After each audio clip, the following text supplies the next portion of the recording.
Divine feminine spiritual journey में पहले awakening होती है डिवाइन फेमिनिन की। ऐसा क्यों होता है डिवाइन फेमिनिन की अवेकनिंग के लिए? देखिए, डिवाइन फेमिनिन जो होती है उसके अंदर इतनी सहन शक्ति होती है, इतनी पेशेंस होती है और इतनी स्पिरिचुअली वो ईश्वर से जुड़ी होती है, तो इसीलिए वो जल्दी ईश्वर से कनेक्ट हो जाती है। और जो डिवाइन मैस्कुलिन होते हैं वो प्रैक्टिकलिटी में रहते हैं और बहुत ज़्यादा मटेरियलिस्टिक वर्ल्ड में रहने के कारण और कहीं न कहीं ईश्वर से थोड़ा दूर, मतलब ईश्वर से उतना जुड़ाव नहीं रहने के कारण वो पहले अवेकन, मतलब वो डिवाइन फेमिनिन के अवेकनिंग के बाद उनकी अवेकनिंग जो है वो होती है।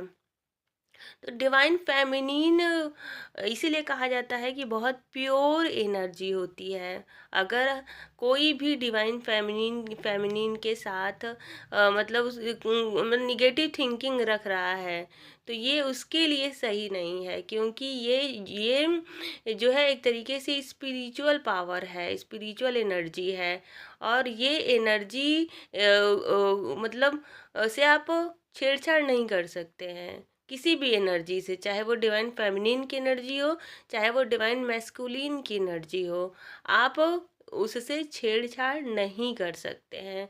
और किसी भी पर्सन के अंदर ये डिवाइन मैस्कुलिन और डिवाइन फेमिनिन दोनों एनर्जी होती है। और जब वो इसको बैलेंस करता है तब जाके जो है वो सब कुछ प्राप्त करने लगता है, मतलब उसके बॉडी बैलेंस की कंडीशन में पहुंच जाता है। तो ये तो अगर किसी जैसे कोई महिला है तो उसके अंदर अगर डिवाइन फेमिनिन एनर्जी ज़्यादा है तो वो फेमिनिन रहेगी, और जब डिवाइन मैस्कुलिन एनर्जी ज़्यादा होगी तो उसके बिहेवियर में जैसे डोमिनेटिंग, एग्रेसिव और मतलब इंडिपेंडेंट होना, फाइनेंशियल फ्रीडम, ये सारी चीज़ें आपको देखने को मिलेंगी।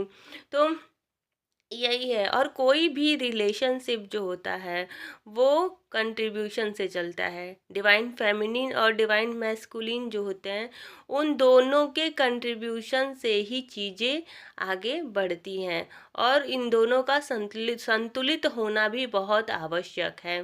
क्योंकि अगर संतुलित होंगे तो चीज़ों को समझेंगे कि चीज़ें, मतलब क्या चीज़ें सही है और क्या चीज़ें रिश्ते में गलत हैं।